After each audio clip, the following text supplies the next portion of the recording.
todos y bienvenidos a las Crónicas del Aula 35. Yo soy uno de sus anfitriones, Daniel Hernández, y nos acompaña mi coanfitrión y paraburda de la Universidad, Fermín Ordaz. Fermín, ¿cómo estás? Muy bien, muy bien. Gracias, Daniel. Saludos para todos y bienvenidos a esta conversación. Chéverísimo. Hoy tenemos el placer de tener un invitado muy especial. Se trata de la profesora María Elena Villapol, que estoy seguro muchos de ustedes conocen de la Escuela de Computación de la UCB. Bienvenida, profesora. Es un placer tenerla de invitada hoy. Bueno, muchas gracias por la invitación a este espacio virtual y darme la oportunidad de compartir parte de mis experiencias con la audiencia que va a ver este video. Por supuesto, muchas gracias por su presencia y por su tiempo y por supuesto de la disposición de estar con nosotros el día de hoy. Si nos lo permite, vamos a leer un poco de su trayectoria profesional para que los que nos escuchan, que no están familiarizados con usted, puedan más o menos familiarizarse con su trayectoria. En eso le cedo la palabra a Fermín. Seguro, gracias, Daniel. Y de nuevo, gracias, profesora, por todo el apoyo desde el principio. Estuve mirando el profile de LinkedIn y más o menos veo que su trayectoria arranca con una licenciatura de computación en la UCB, ¿ok? Por allá por el año 92. Luego veo que tiene un máster en Digital Communications en la Universidad Monash de Australia por el 98. Luego tiene un PhD en Computer Systems Engineering en la Universidad del Sur de Australia por el 2003, si mal no recuerdo. Luego tiene también un certificado como de enseñanza adulto. El título no me es muy familiar, es Adult Tertiary Teaching L5, de la Universidad del Instituto del Sur de Tecnología de Nueva Zelanda. De repente podemos conversar un poquito de eso.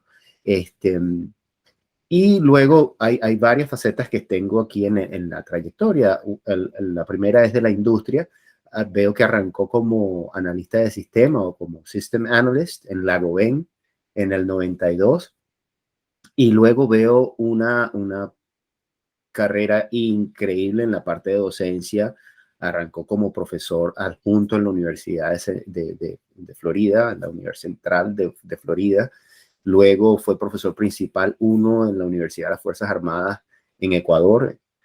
Profesor en la UCB desde el 92 hasta el 2015, 23 años de experiencia en la facultad, en la escuela, excelente. Facilitador en línea en Ceditel con Atel. Pareciera que hay un paralelo allí en esa experiencia junto con los años de docencia también. Luego que veo que fue profesor en el Eastern Institute of Technology en Nueva Zelanda, profesor también en Auckland University of Technology, creo que es en Nueva Zelanda también, tutor y líder en el Western Institute of Technology en Taranaki, Nueva Zelanda pareciera, y también está siendo como de diseñador de aprendizaje, learning designer en el abierto politécnico del Politécnico Abierto de Nueva Zelanda. Veo que en las áreas de docencia se ha centrado más que todo en redes móviles inalámbricas, arquitectura del computador, sistemas operativos, matemáticas discretas, algoritmos, estructura de datos, gerencia de tecnología, IT management, administración de contenido empresarial, diseño de materiales para aprendizaje en línea, administración y desarrollo de recursos en línea, administración y manejo de proyectos, cantidad, decenas de papers publicados y de presentaciones también, tutora de alumnos de pregrado, de posgrado, increíble la trayectoria, la cantidad de trabajo, lo variado, de todo, de verdad que es una inspiración, muy contento de tenerla con nosotros y de que pueda compartir un poco de esa trayectoria y específicamente de su experiencia en la UCB. Le comento rapidito, esta parte que no estoy familiarizado, que es el Adult Tertiary Teaching L5. ¿A qué se refiere eso específicamente? Bueno, gracias por la introducción.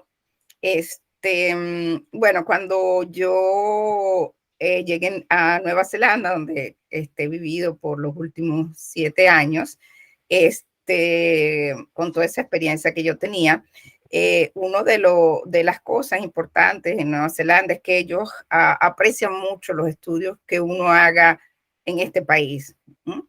Y una de las certificaciones que yo nunca tuve, a pesar de mi larga experiencia en la docencia, era una certificación como educadora.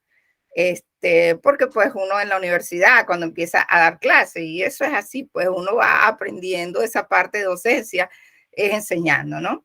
Y tuve la oportunidad pues de inscribirme en un curso para certificarme como educadora de adultos acá en Nueva Zelanda, y a eso se refiere un poco este certificado, donde, bueno, enseña un poco la parte de docencia, pero también la parte de toda esa parte administrativa y de gestión de la educación que se hace acá en Nueva Zelanda. Y a eso se refiere ese certificado. Y fue muy contento tenerlo, porque como te dije, nunca había tenido un certificado en docencia. Claro, excelente. Sí, eso tiene sentido. Buenísimo, profesora, buenísimo. Ok, bueno, arrancamos con la primera parte de las preguntas y es un poco cómo llegó a la UCB, qué le motivó a entrar en la UCB, qué le motivó a estudiar computación. Es un poco eso, cómo arranca esa experiencia en la facultad. ¿Qué nos puede contar de eso?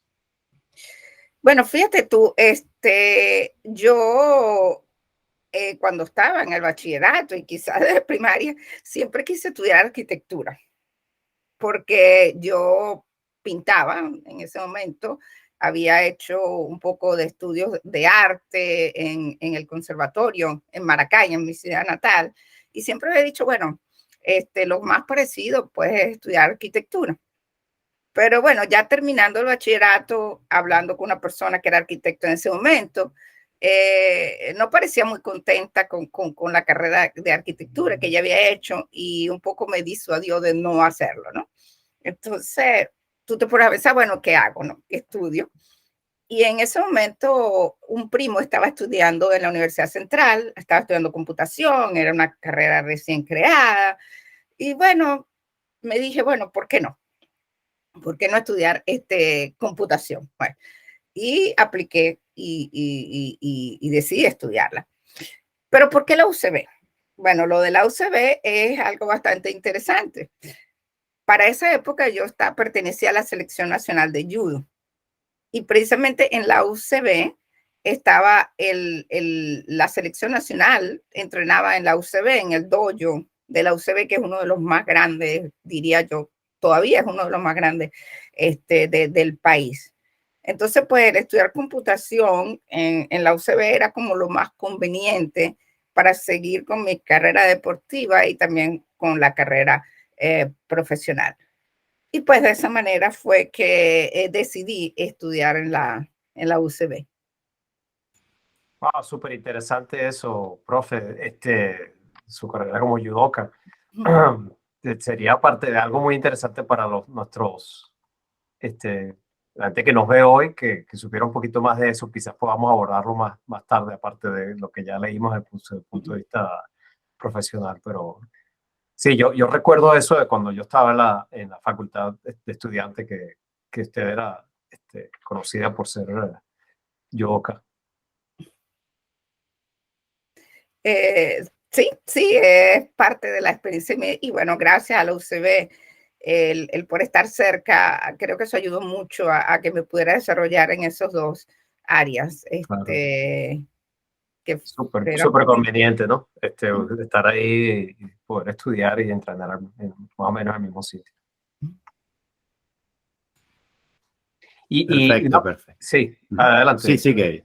No, sigue ahí, Dani. No, perfecto. No, lo que le iba a decir era, oye, muy interesante todo eso que nos dice, profe, pero cuando usted entra a la escuela en ese momento, ¿cómo fue su experiencia? ¿Cómo es la escuela? ¿Cómo la recuerda en ese momento cuando usted entra a estudiar computación? Fíjate tú, en esa época las universidades tenían problemas en cuanto a la admisión, porque tú tenías que esperar mucho tiempo desde que nos graduábamos como bachilleres hasta el momento en que empezaban, ¿no? Había una espera de 6 meses, en algunos casos más de eso, ¿no? Entonces, a mí se me ocurrió que como ya me había movido a Caracas, como mencioné anteriormente, yo soy de Maracay, me he movido a Caracas por la cuestión del judo, decidí entrar pedir si podía entrar como oyente en algunas materias del primer semestre de computación. Y sí, hablé con el profesor, creo que ni siquiera fue una cosa del hablar con el director de la escuela, sino directamente con los profesores. Pero una de las cosas interesantes allí también fue que no solo fue mi idea, en ese momento me encontré con 3 estudiantes más que hicieron lo mismo. Entonces, entramos como oyentes durante ese periodo de tiempo. Creo yo terminé en julio, o sea que estaríamos hablando con ese último semestre del año. Entramos como oyentes en 1 o 2 materias del primer semestre. Entonces, digamos que ese fue mi primer contacto con la universidad, ¿no? Y con cómo aprender y pues cómo es la diferencia entre ir de bachillerato a la facultad.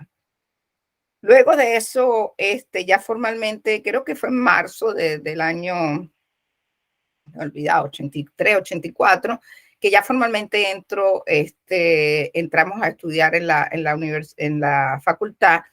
Y recuerdo yo que se hablaba mucho de un cambio de pensum en ese momento.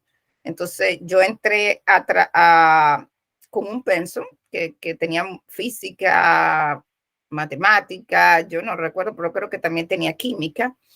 Y al semestre siguiente ya comenzamos con un nuevo pensum que estaba donde ya habían quitado la física, las químicas, creo que hasta biología había en el viejo pensum. Y era un pensum más adaptado a lo que veíamos en la computación de los años 80. Entonces habían más carreras más asignaturas de computación, pero seguía habiendo también muchas matemáticas, que fue el pensum que yo estudié. Pero digamos que esto fue el inicio con la facultad. La otra experiencia que recuerdo de allí es que la facultad siempre ha estado en el otro lado opuesto de la universidad. Era lo que pertenecía a la escuela técnica. Y de hecho, allí es donde están los galpones, y en esos galpones es donde están las oficinas de los profesores de las escuelas, la parte administrativa, la biblioteca, ¿no? Y al otro lado era donde estaba, otra vez, donde yo practicaba judo, ¿no? Entonces yo me tenía que recorrer la universidad de punta a punta varias veces, dependiendo de mi horario de judo y mi horario de la escuela. Y no sé, yo estaría hablando de quizás 1 kilómetro o 2 kilómetros de distancia, y uno, bueno, trataba de agarrar los caminos más cortos, ¿no? Entonces, digamos que ese fue y siempre entrando, no se lo recuerdan ustedes, por la puertica pequeña, que era una puertica lateral que conecta a la Facultad de Ciencias con los demás edificios del campus universitario. Sería Entonces, aquella bueno, puerta que salía por la OVE. esa puertica, una puertica pequeña, el problema de esos días era cuando las puerticas pequeñas las cerraban. Entonces uno tenía que caminar un poco más, dar la vuelta y entrar por el estacionamiento, por lo que daba el estacionamiento principal. A veces cerraban la puerta, eso tenía un horario, generalmente la cerraban a las 6, 7 de la noche, pero a veces ocurrían situaciones y cerraban la puertica. Entonces teníamos que caminar por el otro lado. Eso recuerdo de cuando comencé, pues, a acostumbrarse a ese ritmo, llevaba a algún tiempo. No, buenísimo, buenísimo. Sí, esa, yo me recuerdo bien esa práctica. Sí. Y cuando usted estaba de estudiante, ¿qué recuerda de los profesores? ¿Cuáles eran los profesores que usted tenía en ese momento? Bueno, claro, como sabemos, lo que hemos estudiado en la escuela de computación es un pensum bastante denso, muchas materias. Más que todo recuerdo mis profesores, aquellos que me dieron clase, ¿no? Recuerdo los profesores que eran los más rudos, que eran los más difíciles de pasarle las materias, que había que estudiar muchísimo, ¿no? Para tú lograr pasar, ¿no? No teníamos las facilidades que tenemos ahora con Internet. El problema en esos días no era que tenemos ahorita, que es encontrar de cómo manejar la cantidad de información. El problema era lo contrario. El problema era cómo encontrar esa información. Entonces, otra anécdota hablando de cómo encontrar la información. No sé si recuerdan que teníamos el pasillo de ingeniería donde vendían los libros, ¿no? Entonces, y los vendían a un precio un poquito más económico.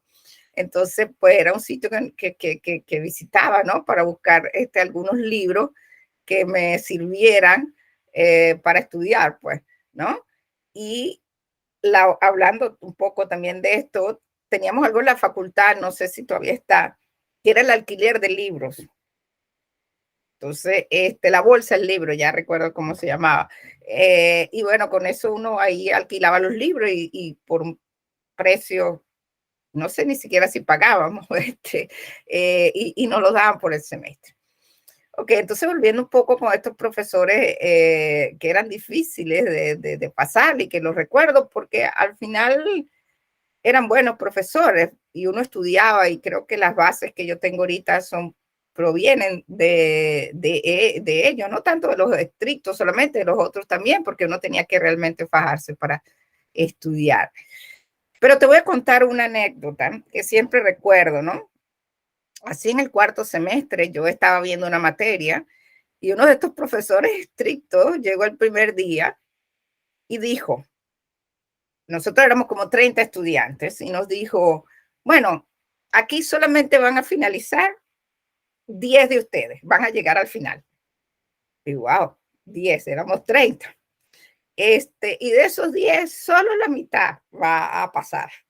Entonces tú te imaginas que uno en un cuarto semestre todavía, pues no hemos llegado a la mitad de la carrera y el profesor te dice eso, ¿no? Un poquito nervioso acerca de la situación, ¿no? Pero bueno, uno escuchaba lo que decían otros estudiantes que habían visto la materia y sabía que realmente era así. Que íbamos a finalizar, bueno, que íbamos a llegar al final 10 y de eso solo la mitad iba a pasar. Qué bárbaro, qué presión, me imagino. Motivacional, sí. Sí, creo que esa presión, en mi caso, pues te hacía estudiar más y creo que como te digo, me ayudó a formarme en, en los conocimientos y que tengo o que obtuve al finalizar mi carrera. Claro, claro. Profesora, y me pregunto como qué materias le gustaban más, cuáles con qué se sentía como que más afín, digamos, en esos primeros semestres, más hacia el lado de matemáticas, más hacia el lado de algoritmos, o era más o menos igual. ¿Cómo recuerda se sentía orientada en esa época? Mira, yo me siento un poco, bueno, creo que tuve suerte porque yo escogí computación, como te digo, sin haber tocado una computadora antes, porque nadie tenía una computadora en su casa, ¿no? Entonces yo iba como que computación porque eso era lo que la carrera del futuro, ¿no? Pero a mí me gustó toda la carrera. sea, me gustaron absolutamente, te voy a decir que 95% de las materias que yo vi, ¿no? Durante la carrera. Me gustaban las matemáticas, me gustaban sobre todo las que estaban relacionadas a la carrera en sí, programación, redes. Yo disfruté mucho de la carrera. En ningún momento me sentí frustrada o que no me gustara algo. Pero en el pensum que yo hice habían como opciones. No eran realmente definidas como tales, pero sí ya habían 4 opciones, que era la parte de programación, era la parte de sistemas de información, era la parte de redes y la parte de matemáticas de computación, ¿no? No estaban claramente definidas como en el pensum del 2004, pero sí había. Y yo me fui por el área de redes, ¿no? Cuando me tocaba elegir las electivas, fueron hacia ese lado, el área de redes, sistemas operativos. No sé qué me llamaba la atención. Creo que en ese momento la parte de redes en el mundo no estaba bien definida. Había algo que se llama la guerra de los protocolos. O sea, la gente hacía protocolos de comunicación en el mundo y había muchos protocolos, ¿no? No es como ahora que ya están como un poquito más acoplados. Y entonces era un área que había muchas cosas que explorar, ¿no? Y creo que me llamó la atención irme por esa parte de comunicaciones y redes, pero me hubiese podido ir por alguna otra, me hubiese podido ir por programación, porque realmente me disfrutaba de las materias que estaba viendo y de todo lo que el conocimiento que estaba adquiriendo. Muy bien, chéverísimo. Sí, no, son muy bonitos recuerdos. Eh, para profundizar más en sus años ahí cuando estaba de estudiante, ¿qué recuerda de las computadoras que usó cuando estaba allí? ¿Cuáles eran lo que se estaba usando en ese momento? Bueno, fíjate tú, cuando yo entré a la escuela, lo que había era el mainframe, el Burroughs Burroughs, 360, ¿no? Bueno, esa era una máquina que nosotros los estudiantes no veíamos, estaba en el centro de computación, ¿no? Tú no la veías, ¿no? Había una máquina ahí que le decían el Burroughs. Y en el primer semestre nosotros hacíamos los ejercicios de programación, teníamos que usar las tarjetas perforadas, a lo mejor usted no la recuerda, pero nosotros teníamos que usar las tarjetas perforadas y habían unas máquinas que eran las perforadoras que estaban, sí, en ese lado de los galpones, cerca de la escuela de computación, había un cuartico con una perforadora. Había muchas, pero recuerdo que solo 3 funcionaban. Entonces, se arman aquellas colas para uno poder perforar el programa, porque el programa quedaba en esas tarjeticas, ¿no? Y había que, pues, perforarla. Entonces, se armaban las colas para perforar eso. Y creo que recuerdo que, en particular, uno no funcionaba bien. Entonces, si perforabas mal, obviamente, eso, el computador lo iba a leer mal y tus resultados iban a estar mal. Y tú, bueno, ¿cuál es el problema? ¿Si es la perforadora o es mi programa? no había suficientes perforadoras para todo el mundo. No habían, porque se habían estado dañando y no las reemplazaban tan rápido, ¿no? Entonces, después de perforar, uno entregaba esas tarjetas a los operadores. Y bueno, tú te olvidabas de eso por unas 2 horas, algo así, más antes que te entregaban el resultado, que venía en unas hojas de papel muy grandes, no sé, A3, algo así, ¿no? Y venían una pegada a la otra, eran bastante extensas, donde venía la salida, lo que llama la salida de tu programa, ¿no? Si todo funcionaba bien, chévere. El problema era si tenías un error en el código, tenías que volver a hacer el proceso otra vez, ¿no? Entonces, en esa época nosotros no teníamos un depurador, el depurador éramos nosotros mismos. uno se cuidaba mucho de leer y releer el código para evitar que tuviera algún error de sintaxis, para que no tuvieras que hacer este proceso y volver a la espera, ¿no? Entonces eso fue el primer semestre, ¿no? Ya en el segundo semestre, bueno, y te estoy hablando que los ejercicios o las tareas que nos mandaban eran como 8 programas que había que hacer en el semestre, eran muchísimos, ¿no? En el segundo semestre ya nos dejaban usar los terminales que están en la sala de terminales. Entonces, nosotros como éramos nuevos, nos usaban los terminales que solamente tú escribías en una línea y la línea estaba abajo. Entonces tú escribías un comando en una línea, pese a que tenías todo el terminal, pero eran de una línea, ¿no? Y eso era lo que nos daban a nosotros. Los más avanzados tenían otros terminales más avanzados, ¿no? Más inteligentes.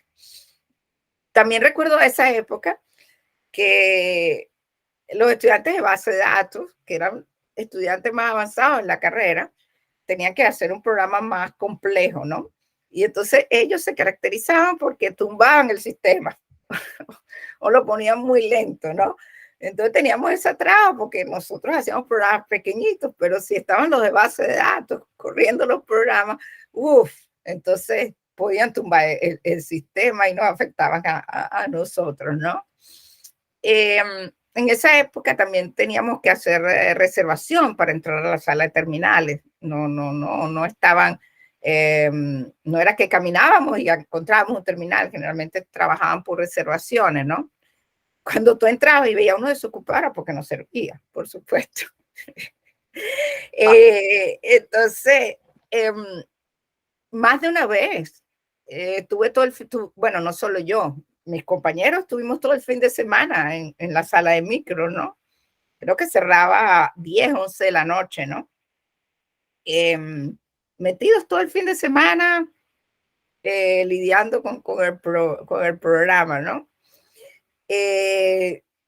Recuerdo que una vez mi cumpleaños estuvo ahí todo el día en la sala de micros, o en la sala de computación, como se dice, echando el código y tratando de que corriera el código. Creo que fue en sistema de computación, era llamado un ensamblador de 2 pasadas, y pues conseguir que pasara una y pasara la otra.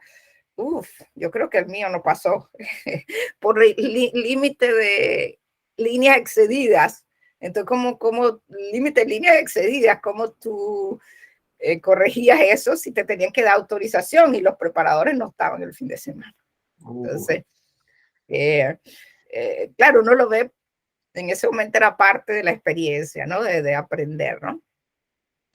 Luego, en esa época, es interesante porque es una época que había muchos cambios, y en el mundo, pues, y en la escuela, ¿no? Obviamente, ya aparecieron los computadores personales, ¿no? Y pues yo le dije a mi papá, me ayudó a comprar un computador. Bueno, me ayudó, no, él lo compró para mí. Era mi primer micro, era un Abacus de la Epson, ¿no? Pero no habían PCs en la escuela. O sea, cada quien que podía le daban la opción de comprar su computador, ¿no? Entonces, recuerdo que una vez, creo que era álgebra o cálculo, había que hacer un programa, ¿no? Pues lo hice y había que mostrárselo a la profesora. Entonces, no había computadores en PC en la universidad. Entonces, bueno, tuve que tomar un taxi y agarrar mi computador completo, el CPU, el monitor, el teclado, y llevarlo allá, montarlo y mostrárselo a la profesora, que eso estaba corriendo, pues. Sí, era, bueno, una de esas cosas que uno recuerda, ¿no? No había un lacto, no era un lacto, era todo el computador. Menos mal que era pequeño, ¿no?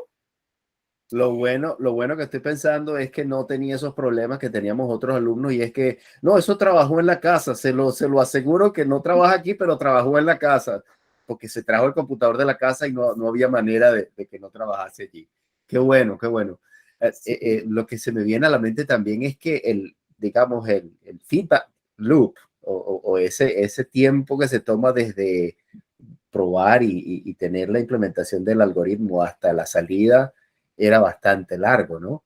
Yo me imagino que de alguna manera primero hacían todo a lápiz y en papel, todo bien especificado en el lenguaje indicado y luego era que lo pasaban a las tarjetas, ¿cierto? Sí, bueno, esas hojas que nos entregaban, ¿verdad? Nosotros las rehusábamos por detrás y ahí escribíamos el algoritmo porque te daba mucho espacio y entonces tú ibas escribiendo tu algoritmo y me acuerdo que como tenías if y tenías los while, tú ibas cerrando para ver que todo cerraba perfectamente, pues uno de los errores más comunes es que se te quede abierto, ¿no? Entonces tú ibas cerrando y chequeando que todo cerrara bien en aquellas hojas. Entonces finalizaba tu algoritmo, casi que nos ocupamos todas esas hojas, ¿no?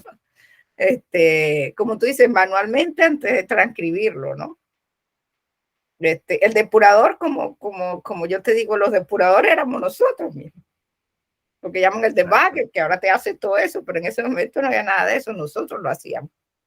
Correrlo en frío que llamaban, ¿no? Yo me acuerdo que no, tienes que correrlo en frío y era mentalmente allí buenísimo, buenísimo. Claro.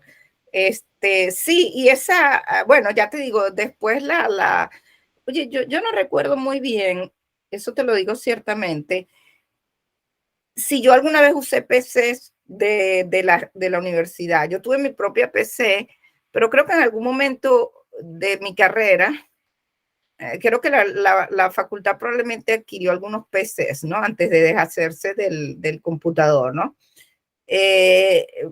Yo ya después por lo menos tenía mi computador y la única vez que llevé el computador fue esa en cálculo. Creo que después hubo, o ellos o los profesores adquirieron computadores y ya podían probarlo. Uno le llevaba el floppy o le llevaba el disquito cuadrado y ellos probaban eso, ¿no?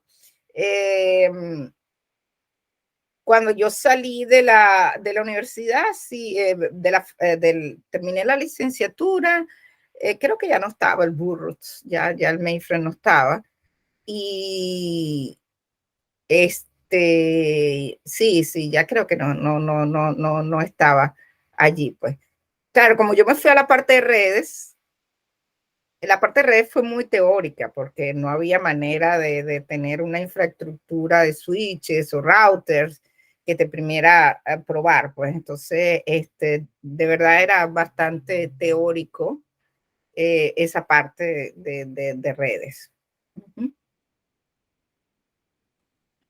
Wow, me trajo muchos recuerdos, profe. Yo también me consideraban como que de lujo cifrino porque tenía una Commodore 64 en mi casa y podía, podía hacer las tareas ahí en vez de necesitar terminar en el centro de computación. Qué cómico. Bueno, muchas gracias por todo eso, profe.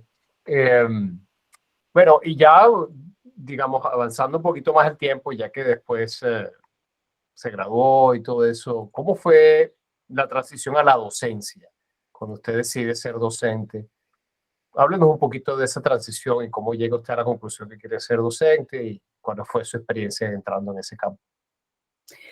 Bueno, fíjate tú que yo, vamos un poquito atrás, yo hice mi tesis en el Banco Unión. El Banco Unión era el predecesor de Banesco. ¿Okay? Entonces, hice en el área de redes, ¿no? Cuando yo termino, pues nosotros, mi compañero y yo, a ellos les gustó el trabajo y pues estábamos como en negociaciones de empleo allí. Pero otra vez yo estaba todavía en mi fase de hacer judo y el trabajo en el banco, en los bancos era bastante rudo, pues horas extras, etcétera, sobre todo en el área de redes. Y no sé cómo llegué a la Gomen, ¿no? Yo me imagino que alguien me dijo que había un trabajo y yo apliqué. Estando al año en la Gomen, creo que me aburrí y yo quería como que seguir estudiando, ¿no? No me habían bastado los 5 o 6 años, pero quería seguir estudiando. Y volví a la facultad a la escuela, me acuerdo que hablé con el profesor Germinal Isner y él me dijo que sí, que había un puesto, ¿no? Pero que era tiempo completo, o sea, que tenía que renunciar. Bueno, hablé con mis padres, hablé con otros profesores acerca de cómo era la carrera universitaria. Y pues me aconsejaron que sí, o tomé yo la decisión de saltar a la docencia, renuncié después de un año a la GOVEN y empecé mi carrera docente. Yo cuando terminé, yo hice una maestría en la central, creo que no está en mi profile, pero sí, yo terminé mi maestría en ciencias de la computación en la facultad. También disfruté muchísimo esa maestría allí.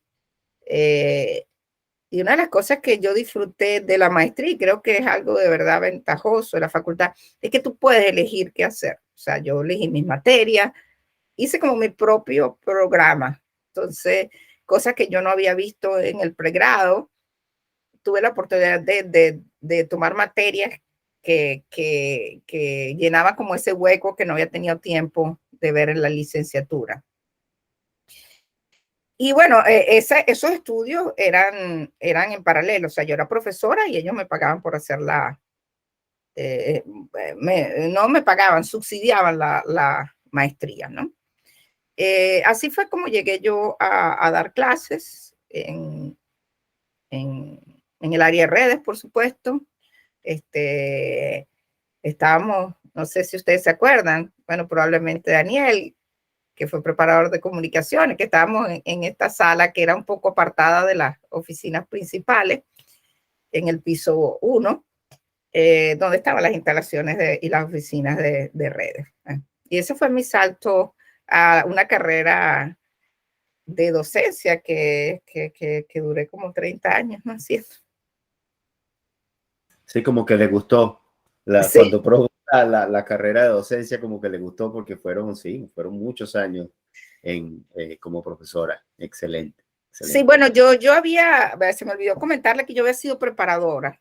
Sí, yo había sido preparadora en varias materias, sistemas operativos, probabilidades, durante mi carrera como estudiante, cuando fui estudiante también tuve la oportunidad de ser preparadora 1, preparadora 2. Entonces era como que también pues ya tenía esa experiencia cuando comencé a dar clases ya como profesora. Claro, claro. Y una pregunta alrededor de eso. ¿Participó o fue parte de alguno de los centros de investigación? ¿Habían ya para esa época centros como ISIS, como laboratorios de redes? ¿Participó en ellos de manera como estudiante o fue más bien ya después como profesora? ¿O qué recuerda de eso? Sí, los centros o grupos de investigación estaban ahí desde que yo era estudiante, ¿no? Pero claro, como estudiante, tú no conoces mucho de ellos porque realmente la manera en que tú como estudiante o en esa época te enganchabas con un grupo era a través de la tesis, ¿no? Entonces, sí, el seminario y la tesis, ¿no? Entonces, como yo opté por hacer mi seminario y la tesis en la industria, en el Banco Unión, pues yo no participé de esos centros de investigación porque pues me fui más hacia la parte de la industria. Pero sí existían los centros, que eran un poco más grandes, existían los grupos de investigación, y sí, en aquel momento estaba el grupo de investigación de redes, que bueno, te digo,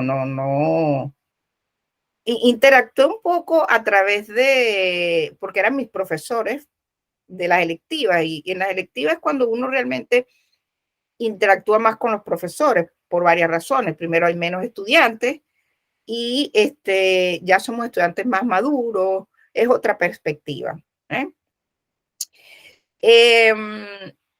En el centro, fui parte de los centros, no como estudiante, pero sí como docente. Obviamente, cuando tú eres docente, entras de alguna forma o perteneces a algún centro o grupo de investigación. Ya te digo, el centro es más grande, el grupo de investigación es más pequeño.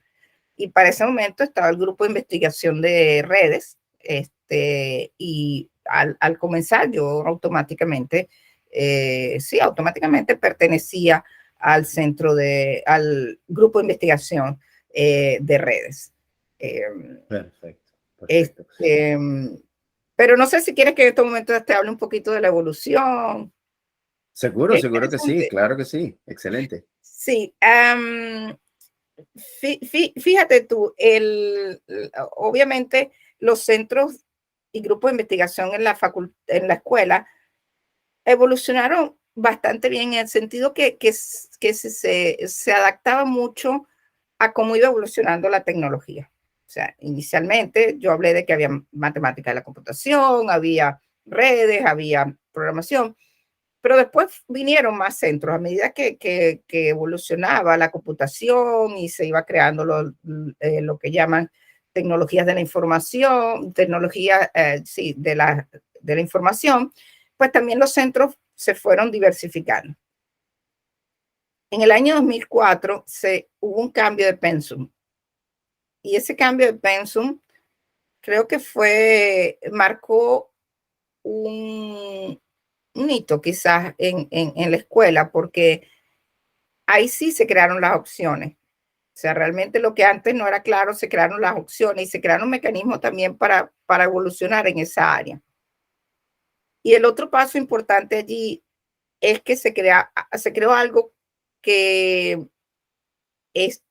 permitía a los estudiantes ser más prácticos. O sea, yo hablé de que quizás nosotros había mucha parte teórica, ¿no? Es la universidad, está bien, ¿no? Pero nos faltaba aquella parte práctica, ¿no? Y ahí se crearon las pasantías. Entonces, en el 2004, ya yo estaba como profesora, se cambia y se crean esas pasantías. Creo que fue el 2004, no me acuerdo muy bien el cambio de pensum, pero por esa fecha hubo esos cambios, se crean las opciones y se crea la oportunidad de que los estudiantes hagan pasantías industriales.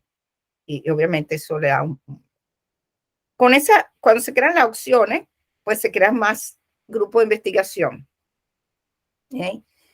En esa época también, a principios de los años 2000, los profesores de la escuela invirtieron mucho tiempo en meter proyectos y esos proyectos le permitieron acomodar la infraestructura de la escuela. Probablemente no sé si ustedes recuerdan la infraestructura en los años 90, es diferente a la infraestructura en los años 2000. La infraestructura en los años 90 era una escuela con unos pasillos oscuros, con muchas oficinas. Cuando ellos acomodan, cambian la infraestructura de la escuela, que creo que es lo que está ahorita, es un espacio más abierto, más moderno, que alojaba a los profesores y permitía agruparlos en los diferentes centros, grupos de investigación. Sin embargo, estaba redes estaba en un espacio que no era ese, ¿no? Entonces, cuando yo llegué de mi doctorado, en el año 2000, inicio del año 2000, la tarea era buscar recursos para acomodar también la otra ala de la escuela.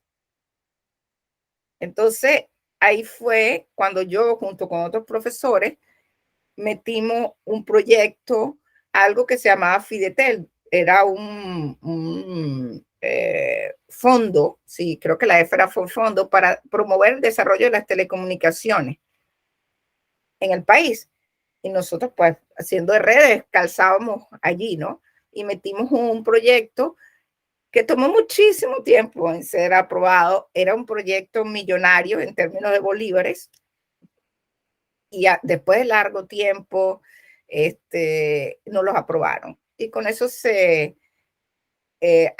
también se acomodó la infraestructura de esa otra parte de la escuela. Se crearon, ya no éramos grupo de investigación, pasamos al Centro de Comunicaciones y Redes, que tenía dos partes. Una era Ícaro.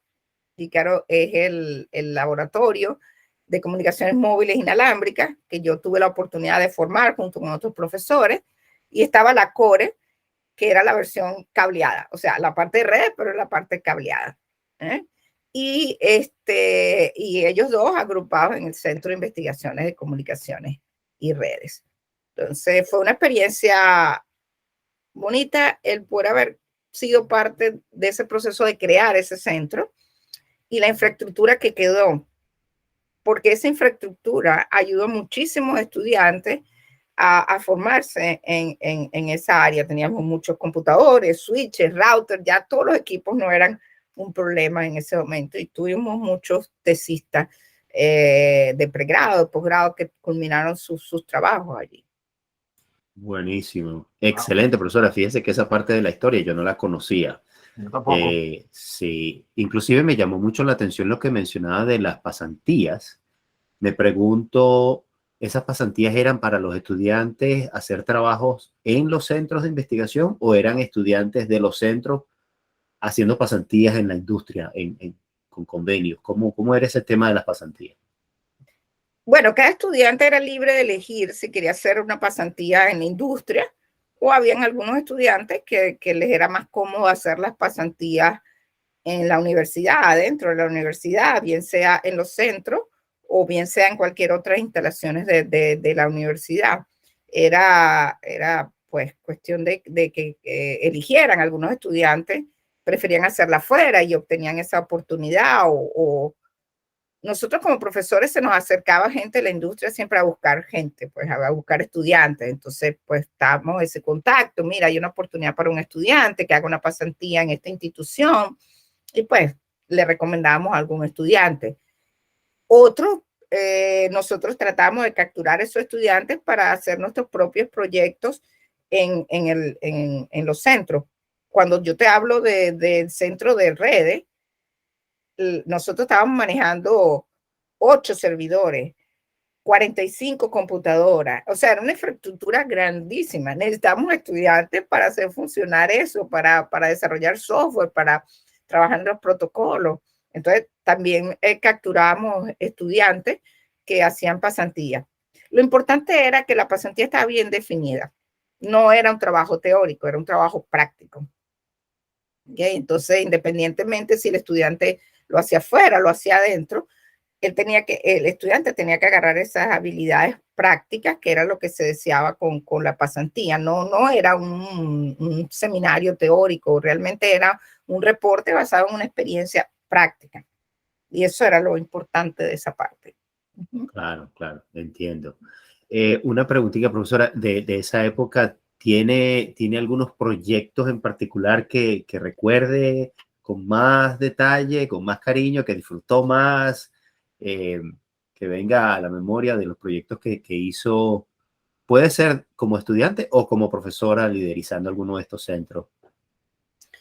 Bueno, obviamente recuerdo mi tesis de pregrado, que la hice, como dije, en el Banco Unión. Era un tracer, o sea, registraba los paquetes que pasaban por una red de IBM que se llamaba SNA. Era como un internet, pero como un TCP/IP, pero de IBM. Y eso fue desarrollado, lo desarrollamos mi compañera y yo en programa ensamblador, en lenguaje ensamblador, ¿no? Entonces era mucho código, mucho. No sé cuántas líneas de código era. Y bueno, lo recuerdo, y lo que más recuerdo es que nosotros usamos el mainframe el Banco Unión. Entonces el mainframe del Banco Unión estaba virtualizado. Habían el espacio para producción, el espacio para pruebas, el espacio, habían 4, pero no recuerdo muy bien cuáles eran. Y nosotros nos asignaron un espacio en la parte de pruebas. Pero como siempre, habían errores en el programa y una vez tumbamos el sistema de producción del Banco Unión también. ¡Oh, no! Sí, me imagino que alguna pieza de código se metió con esa parte, no habían esos controles o estructura de ahora y tumbamos a más de esa gente que quería sacar su dinero, lo dejamos parado por ahí por un tiempo. Qué experiencia, qué experiencia. Sí, sí, tumbamos el centro. O sea, que para aquellos que nos escuchan que quisieron sacar dinero en esa época y no pudieron, ya saben a quién más pueden culpar. Sí. Este, y obviamente el otro proyecto, como te dije, la formación del laboratorio de redes móviles inalámbricas y distribuidas, y claro, fue un proyecto de FIDETEL de millones de bolívares, y duró mucho tiempo, te hablo de 8 años quizás, en desarrollar ese proyecto y obtener los recursos, pero se logró esa infraestructura de redes, y no solo que eso, con eso hubo muchos tesistas involucrados en hacer trabajos de investigación, publicamos en revistas, publicamos en conferencias, un par de estudiantes y yo nos dieron premio por innovación de la SUBAT, que era la Asociación para la Investigación, el avance de la investigación en Venezuela. Una de las cosas que yo te voy a decir, y que recuerdo con mucho cariño a mis estudiantes, es que ahí había mucha innovación. O sea, era impresionante cómo los estudiantes, la creatividad en crear cosas, pero nosotros no éramos buenos como computistas, al fin, en hacer que esas cosas fueran productos. O sea, nosotros nos quedábamos allí, estaba el proyecto, se quedaba con la tesis y finalizaba todo. Y hay cosas que veíamos que después, 5 años, 2 años, después alguien las desarrollaba y decía, oye, pero nosotros hicimos eso en una tesis, fue una tesis del estudiante, y después eran productos comerciales, pero años después. Es decir, que nosotros habíamos sido un poco adelantados en cuanto a esas soluciones, pero nunca las poníamos como productos, porque por supuesto no teníamos el dinero para hacer eso y se quedaban en los libros, pero muchísimo antes de que alguien la desarrollara. Tremenda satisfacción esa, profesora, claro que sí. Excelentes recuerdos. No, y potencial propiedad intelectual ahí. Sí, había la propiedad, pero creo o entiendo yo que todas las tesis, hay esa parte que se queda la universidad, pero es que nunca intentamos comercializar eso. Pues la tesis terminaba el día que tú la presentabas, o los estudiantes la presentaban, el brindis y todo, y ahí pues no olvidamos. En algunos casos, sí, publicamos con ellos, publicamos el trabajo con los estudiantes.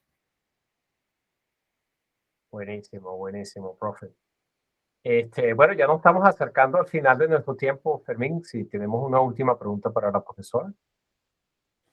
Sí, bueno, es una pregunta más o menos que nos gusta usar como la última pregunta, y es ¿qué consejos le daría a las nuevas generaciones de estudiantes, de computistas, después de haber tenido toda esa trayectoria que ha tenido, toda esa experiencia nacional e internacionalmente, como docente en la industria, en fin, qué cosas se le vienen a la mente como consejo, pues, para las nuevas generaciones?